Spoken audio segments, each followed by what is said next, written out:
Olá a todos, muito buenos dias. Quisiera empezar agradeciendo a la organización del Congreso Nacional de Deontología Médica y a mi amigo Juan José Rodríguez Chendín la amable invitación a participar en este 7º Congreso para hablar de un tema tan importante y complejo. Un caloroso saludo a todos los miembros de esta mesa, así como a todos los que nos acompañan a distancia y en especial al Colegio de Médicos de Toledo. Tengo el mismo concepto de medicina que el doctor João Cid dos Santos como la última profesión romántica, humanista y solidaria.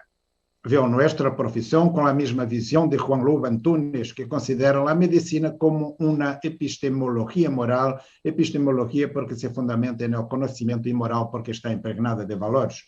Todavía tengo las mismas preocupaciones por los valores que Miguel Torga.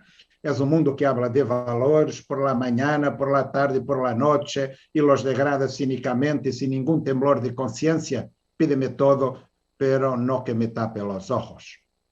Estes valores, que são globais e atemporais nas sociedades ocidentais e que estão por encima da ética individual ou grupal, válidos por essa mesma razão e se refletem em sucessivos códigos e declarações desde Hipócrates hasta a Declaração de Ginebra de la Associação Médica Mundial, são unânimes em la defensa de la salud e de las personas como a principal preocupação del médico. Uno de los documentos éticos universales más importantes que prohíbe cualquier de discriminação é a Declaração Universal de Direitos Humanos. Recuerdo o artículo 1 desta declaração. Todos os seres humanos nascem livres e iguais em dignidade e direitos e, dotados como estão de razão e consciência, devem comportar-se fraternalmente los unos com os outros. Assim como seu artículo 7, todos têm direito à igual proteção contra a discriminação que infrinja esta declaração e contra toda provocação a tal discriminação. Lógicamente, sin justicia distributiva, al menos en la atención básica de salud, como la vacunación, se viola violentamente la Declaración Universal de Derechos Humanos. Las palabras dignidad, justicia y solidaridad son frecuentes en la Constitución portuguesa y probablemente en la mayoría de las constituciones. El principio de igualdad, artículo 13º, es quizás el más importante y el más violado de la Constitución portuguesa. Nadie podrá ser privilegiado, beneficiado, perjudicado, privado de nenhum direito ou isento de nenhum dever por ascendência, sexo, raça, idioma, território de origem, religião, crenças políticas ou ideológicas, educação, situação econômica, condição sexual, social, orientação sexual. Estes exemplos mostram como a ética e a deontologia estão intimamente relacionadas com o direito, que pode influir na ética de diversas formas, assim como no comportamento de los médicos. Pero a ética e a lei não são idênticas. Muito a menudo, a ética prescreve níveis de comportamento mais elevados e exigentes que a lei e, em ocasiones, a ética requiere que os médicos desobedeçam a lei que impõe um comportamento não ético. Os nazis tinham sua ética e suas leis, pero vários médicos foram condenados à morte e cadena perpétua por el Tribunal de Nuremberg. A ética médica deve ser flexível e adaptar-se à evolução do conhecimento e à medicina, pero deve manter seus princípios básicos e não pode ser banalizada ou invadida por conceitos político-econômicos discriminatórios. Os cânones econômicos são a menudo incompatíveis com os cânones médicos, como afirma Edmundo Pellegrino. Aceptar que pode haver uma ética em saúde basada em interesses comerciais é admitir a exclusão de amplos estratos da sociedade e condenar a los mais pobres a uma eutanásia financeira. Não há ética no racionamento discriminatório no acesso à vacunação. Por lo tanto, é uma obrigação deontológica de los médicos luchar contra os determinantes sociais da pandemia COVID-19. A mortalidade por COVID-19 sigue o gradiente social de mortalidade de todas as causas, com uma maior incidência entre os mais desfavorecidos.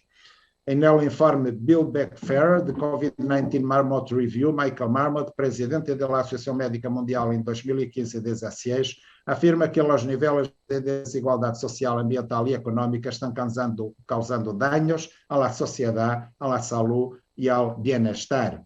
Há uma necessidade urgente de construir uma sociedade basada em los princípios da justiça social e da economia do bem-estar e de reduzir as desigualdades em saúde. El caso específico del acesso desigual a vacunas para COVID-19 es un pésimo ejemplo de estos factores discriminatorios, tanto por la insuficiente producción de vacunas como por el precio de las mismas. Como consecuencia, hay miles de millones de personas que no tienen acceso a las vacunas de manera oportuna, si es que alguna vez lo tendrán, lo que implica más sufrimiento y más muertes. El mecanismo solidário de financiação COVAX com apoio internacional proporciona só 20% de cobertura de imunização para os países de ingressos baixos e medianos.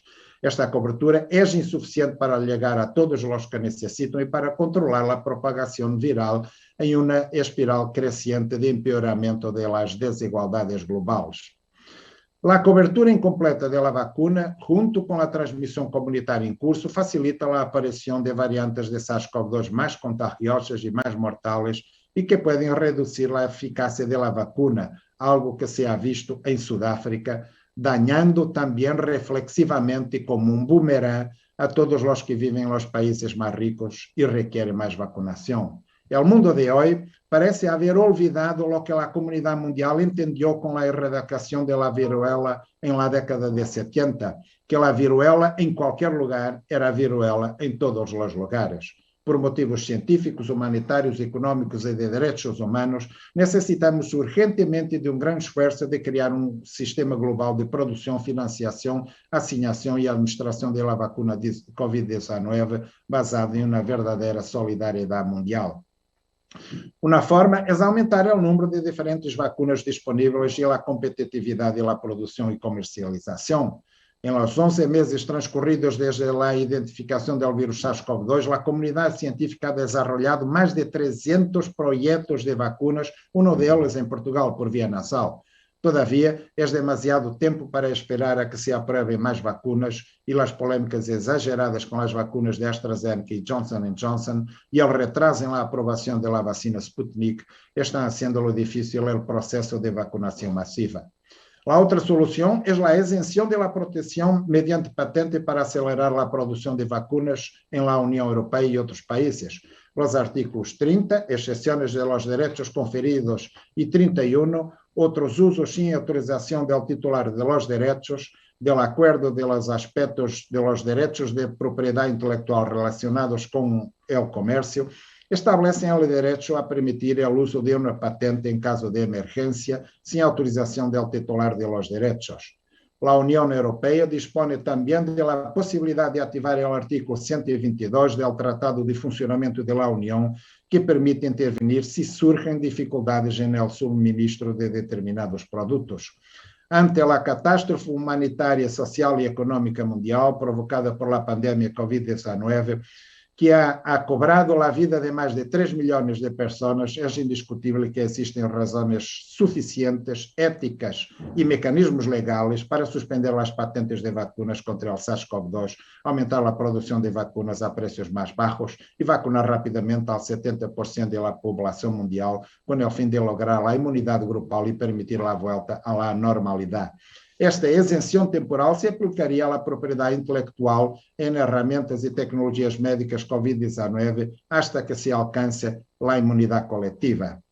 A diretora-geral Ngozi Okonjo-Iweala pediu ao passado 14 do mês de abril aos membros da Organização do Comércio Mundial, aos fabricantes de vacunas e às organizações internacionais que atuam para abordar os obstáculos relacionados com o comércio, para a ampliação da produção das vacunas COVID-19 para salvar vidas e acelerar o fim da pandemia e a recuperação econômica mundial.